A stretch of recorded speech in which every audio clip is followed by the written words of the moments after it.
Hello and welcome to Sports Today's part 2 of the Border-Gavaskar Trophy history. In part 1, we saw the birth of the Border-Gavaskar Trophy in 1996 and we witnessed how India held on to it despite overcoming the Australian juggernaut through miracles and through sheer bravado. But in part 2, it was a ping-pong kind of a Border-Gavaskar Trophy battle. Australia had it, then India got it back. There was dominance, then there was an ugly dispute that changed the way the Border-Gavaskar Trophy would be played. Before I start part 2, a recap in part 1 was that I had focused on 1996, 1998, 1999, 2000, 2001 and 2003-04. Here I will focus on the next 5 Border-Gavaskar trophies and I start with 2004. 2004 was the year where Indian cricket was kind of on an upswing. Australia had come to India with the aim of conquering the final frontier. They had come close in 2001, but in 2004, could they do it? Yes, they could. 2004 saw Australia finally erasing 35 years of pain, and it began all the way in Bangalore in the first test. Australia were in prime form, and it was a young pup, a young debutant who managed to outshine the Indian bowlers on their own backyard. Michael Clarke, making his debut, managed to smash 151 and he laid the base for a very solid Aussie domination. Adam Gilchrist was also there. He was the captain because Ricky Ponting was injured. In Bangalore, we saw the Australian bowlers, especially Glenn McGrath, Jason Gillespie, Shane Warne, the trio, operated in tandem and India's batsmen just had no clue. Australia's win in Bangalore opened the floodgates and India was starting to panic. Could they be beaten at home? Heading into Chennai, Australia held the advantage. Shane Warne finally overcame his demons in India and he took 6 for 125. But it was Virendra Sehwag who once again demonstrated his true class. 195 in Melbourne, was that an aberration? No, he bettered it with 155. And the nature of this Australian attack was much different than the 195 and that is why his knock was simply brilliant. However, Australia showed that they could be gritty and they could dig deep. Just ask Damien Martyn and Jason Gillespie. Gillespie and Martyn frustrated India to such an extent that the chance to push for a win really went away. It was very interestingly poised, the Chennai test. Virendra Sehwag on day 4 in the final over a hit of 4 of Glenn McGrath and it seemed we would have a thriller in Chennai. But unfortunately, the rain gods had something else to say and the final day was washed out. Australia still maintained their 1-0 lead. Heading into Nagpur, you would have thought that India could have bounced back from what happened in Chennai, right? Well, a green pitch greeted them. And immediately, India had the utmost paranoia. Sourav Ganguly sat out, Rahul Dravid was pushed into the captaincy bid. And unfortunately, Australia reasserted their dominance yet again. Damien Martyn, truly using class, truly using brilliance, scored 100 and also chipped in with 90. But it was Jason Gillespie. The Nagpur test will be remembered for the exploits of Jason Gillespie, his 5 wickets and the relentless pressure he placed on the Indian batters ensured Australia had created history. Finally, 35 years of pain, Australia had conquered the final frontier and they won the Nagpur test and the joyous celebrations was a sight indeed. Australia were truly the #1 team in the world because they had conquered every team in their home conditions. Now the Mumbai test was a mere formality, but it proved to be a renaissance of sorts because on a grossly underprepared wicket where bowlers held the maximum edge, both batters struggled, especially from India and Australia. VVS Laxman and Sachin Tendulkar were the only players to step up because they hit 50s. But it was Michael Clarke. He started the series with a bang and he ended the series with a bang. Not with the bat, but with the ball. 6 for 9 in a scarcely unbelievable exhibition of bowling. Michael Clarke tore apart the Indian batting lineup. Chasing 107, you thought that Australia could have made it 3-0, right? But no. Australia sensationally collapsed on a pitch that was assisting the spinners and had become a total minefield. And that is why India ended the series with a narrow win. Although the BORDER-GAVASKAR Trophy was lost, Australia were the winners. India at least ensured they ended the series with their heads held high. But from 2004, let us move to 2007-08, a series that forever changed the BORDER-GAVASKAR Trophy.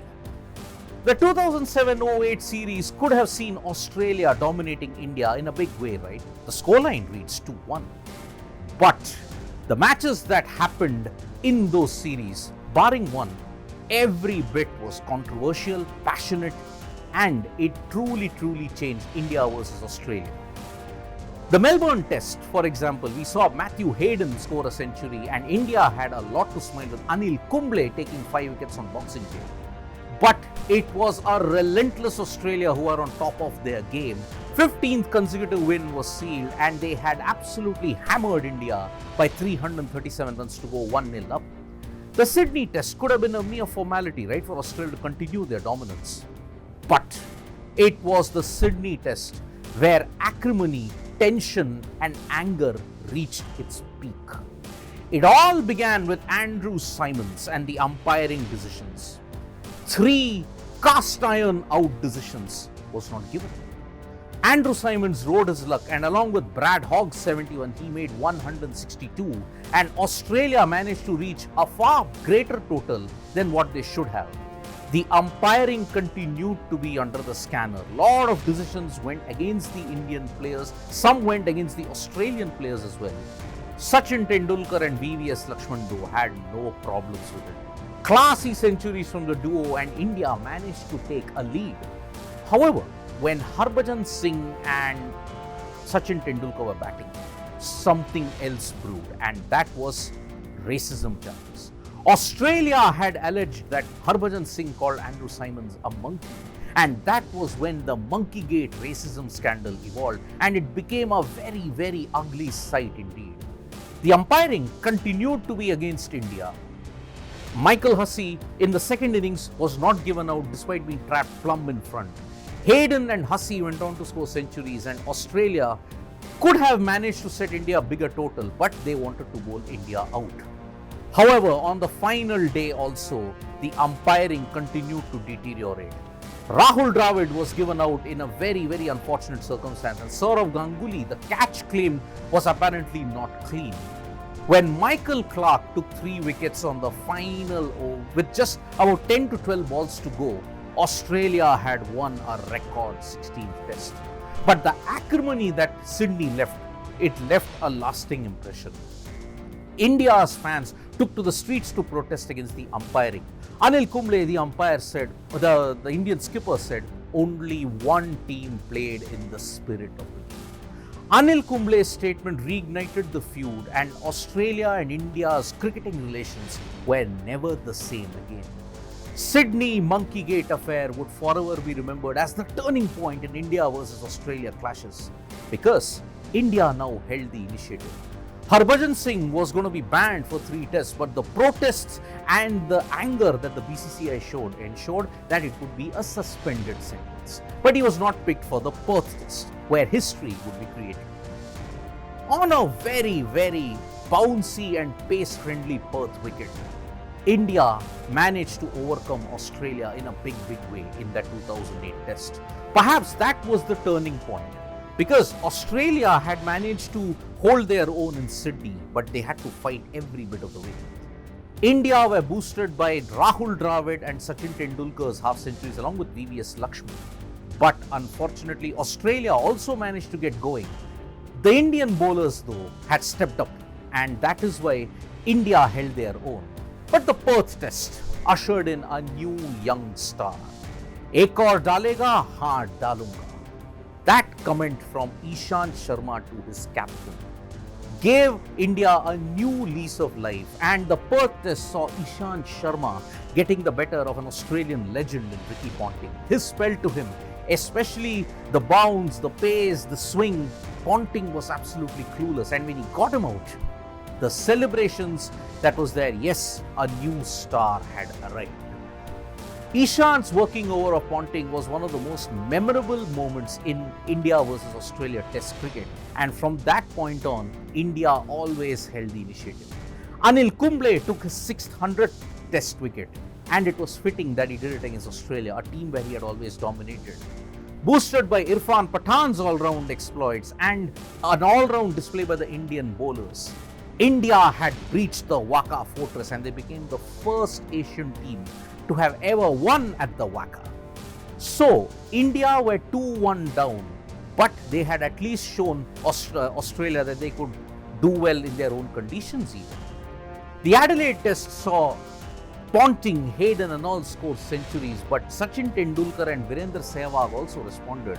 On a flat Adelaide wicket, they had no help, and Australia managed to hold on, with Adam Gilchrist creating a world record for the most dismissals by a keeper.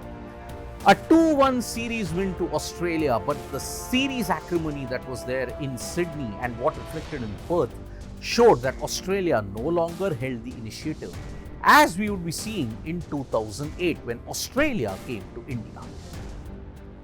When Australia had come to India in 2008 for the BORDER-GAVASKAR Trophy, there was already anger. India wanted to reclaim the BORDER-GAVASKAR Trophy because the flames that were set in Sydney, it had now slowly burned the very fabric of India's patience. And that is why when the teams came to Bangalore, already there were tensions. Zaheer Khan set the game rolling with a 5-wicket haul, and he was in prime form. Swing, classical swing, reverse swing, he was the master at that point in time. Ricky Ponting finally broke his rut in India by scoring a brilliant century. But Australia failed to get rid of the Indian tail, with Harbhajan Singh and Zaheer Khan both contributing to the bat. And Zaheer's statement after the game that Australia struggled to bowl us out, it really was psychological warfare at its absolute best. In Mohali, with the series still 0-0, Australia were undone by the brilliance of Amit Mishra, a new leggy who took 5 wickets. But Sourav Ganguly's century, and if you have to look at it, Gautam Gambhir's stun, had given India a massive lead. And that is why a 320-run win with India's bowlers and India's batters all contributing as a unit, India finally took a 1-0 lead and Australia were firmly on the back foot. In Delhi, again on a very turgid and flat wicket at the Arun Jaitley Stadium, that time it was a Firoz Shah Kotla, VVS Laxman and Gautam Gambhir both hit double centuries, but India were undone by Matthew Hayden, who also hit a century. On a wicket where wickets were at a premium, Virendra Sehwag took 5 wickets. But the test match will be remembered for Anil Kumble's final hurrah. On the final day, he announced that he was going to retire from all forms of cricket, from international cricket in particular, and he was given a huge roaring send-off. It was fitting that Anil Kumble would announce his retirement in Delhi because it was the same venue about 9 years back when he had taken the perfect 10 against Pakistan. It was a jumbo farewell for one of India's greatest match winners. Anil Kumble was surely missed. In Nagpur, Australia had a chance to level the series, but India had their tails up. And when Sachin Tendulkar scored a century, Australia could not stop the juggernaut, and they reached 441 India. Jason Krejza, an off-spinner who had kind of been drafted in because Cameron White proved to be unsuccessful, he took 8 wickets, but he also leaked plenty of runs. Simon Cattett's century gave Australia a faint sniff, but with Australia already struggling with the over rate, Ponting miscalculated, and that handed the initiative back to India. For a few moments, Sourav Ganguly was handed over the captaincy in what was his final test. His batting did not go well though, he was dismissed for 0. But when India won the match in Nagpur, they had reclaimed the BORDER-GAVASKAR Trophy after 7 long years. And it was only the beginning of what would be India's dominant history in the BORDER-GAVASKAR Trophy. In 2010, Australia came for a short 2-test series to India. Yes, the Border-Gavaskar Trophy has featured a one-off, a 2-test series, 3 tests, 4 tests, and now in the future they will also see 5 tests. But in 2010, they had played a 2-test series in Mohali and in Bangalore. The Mohali test proved to be an absolute slow-burning classic. Shane Watson started the initiative with a brilliant century. But India had also done well with Sachin Tendulkar scoring 98. He was very unlucky to miss out on a century in Mohali, because remember, 2 years prior to that, he had become the highest run getter at this very venue when he had reached 12,000 runs. Now he missed out on a century. Australia managed to do well with Tim Payne scoring well, and they managed to set India a very tricky total of 216. By the way, it was Zaheer Khan's reverse swing masterclass that kept India in the hunt. But Mitchell Johnson's 5 wickets ensured that the game would be in Australia's favour a touch. But in the chase of 216, India were already in deep trouble at 124 for 8. In came very special Laxman. Not for the first time and not for the last time, he would deny Australia. He was plagued by back spasms and he had batted low down the order in the first innings. But here, he wanted to ensure India got over the finish line. He got an able ally in Ishant Sharma and the duo came very close. But with 11 runs to go, Ishant Sharma was dismissed and in came Pragya Noja. Laxman employed a runner, and there is a very viral clip that you would see of Mohali where Laxman, a very mild-mannered man, abused Pragya Noja for that mix-up. That mix-up could have really cost India, but the abuse that echoed around the Mohali stadium went viral. But India held their nerve. Pragya Noja scored the winning runs when there was an overthrow, and Australia were denied by 1 wicket. India had won the Mohali Test, an absolute classic, and Australia never ever recovered. Heading into Bangalore, it was just a case of India doing the formalities. Sachin Tendulkar once again stamped his class with a brilliant double century. Australia kept themselves in the hunt but were blown away by Zaheer Khan's mastery of reverse swing. But the Bangalore Test saw the arrival of a new star in Cheteshwar Pujara. Pujara was touted to be Rahul Dravid's able replacement, and that is why in a space in the 4th innings of a chase, his 72 ensured India had whitewashed Australia 2-0, and they had kept the Border-Gavaskar Trophy in the most dominant of circumstances. But Australia would strike back, and strike back how? With a vengeance. The 2011-12 tour that India took to Australia, there was already some scars in the Indian cricket team. Remember, they were coming from the high of the World Cup win, but they were whitewashed 4-0 in England. When they came to Australia, the core was still there. Virendra Sehwag, Gautam Gambhir, Rahul Dravid, Sachin Tendulkar, VVS Lakshman, MS Dhoni. A potent batting lineup. The bowling lineup also, Zaheer Khan was there. There was also Umesh Yadav. Everybody was still there along with Ishant Sharma. But it was Australia with their grit and with their determination that held firm.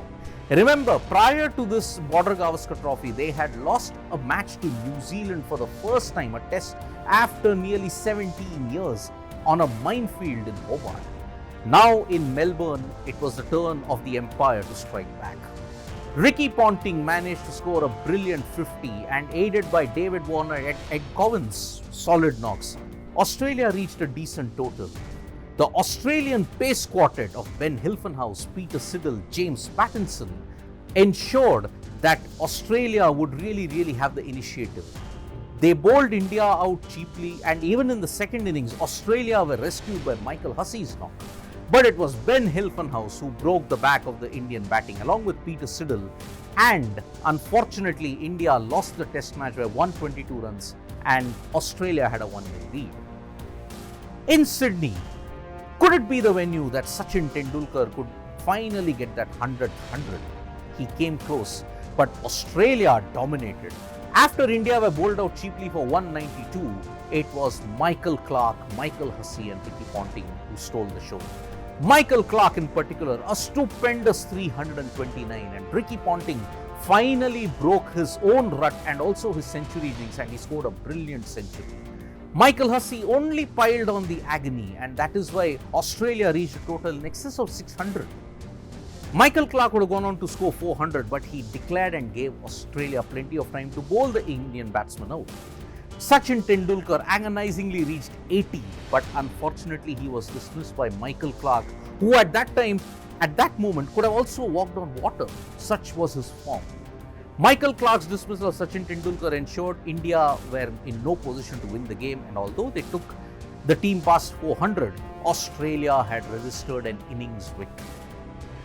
At Perth, within 3 days, Australia had reclaimed the BORDER-GAVASKAR Trophy, and how? India were bowled out cheaply with Mitchell Starc and you may say Ryan Harris all chipping in along with Peter Siddle in a brilliant display of fast bowling. It was David Warner. On a pitch which was green and aiding the pacers, Warner played a sublime 69-ball century, and that is why Australia could get a very healthy lead. Despite Umesh Yadav's 5 wickets, it was no use for India, who once again folded up in the second innings. The only lone bright spot in that Perth loss was Virat Kohli's form. Slowly but surely, India had unearthed a gem. And how? India were blown away in the Perth test with Peter Siddle, Ben Hilfenhaus all taking great wickets, and India had lost the BORDER-GAVASKAR Trophy, and the only question now, could they avoid the whitewash? Unfortunately, in the Adelaide test, they couldn't. Michael Clarke and Ricky Ponting scored double centuries and shared a 386-run stand, a record at that time. Australia dominated the proceedings with Peter Siddle taking 5 wickets. The lone bright star for India was Virat Kohli with a century. But unfortunately, at the other end of the spectrum, Rahul Dravid was a shadow of his former self. He was bowled, his defences were consistently getting breached, and India had capitulated. Australia only piled on the agony by batting second, yet again, and India just could not last. Nathan Lyon, Peter Siddle ensured that India's stalwarts, Sachin Tendulkar, VVS Laxman, Rahul Dravid, they would not have a fairy tale ending in Australia, and they had won 4-0. It would unfortunately be the last time Rahul Dravid and VVS Laxman would play tests. MS Dhoni's captaincy credentials were questioned. Sachin Tendulkar, well, as a legend, he would never win a test series in Australia. That would be a very, very sad thing indeed. But as you would see in the later parts of this series, India and Australia's contests had acquired a different edge altogether. In part 3, I will come to the conclusion as to how India had dominated and how they are currently still the bosses of the BORDER-GAVASKAR Trophy.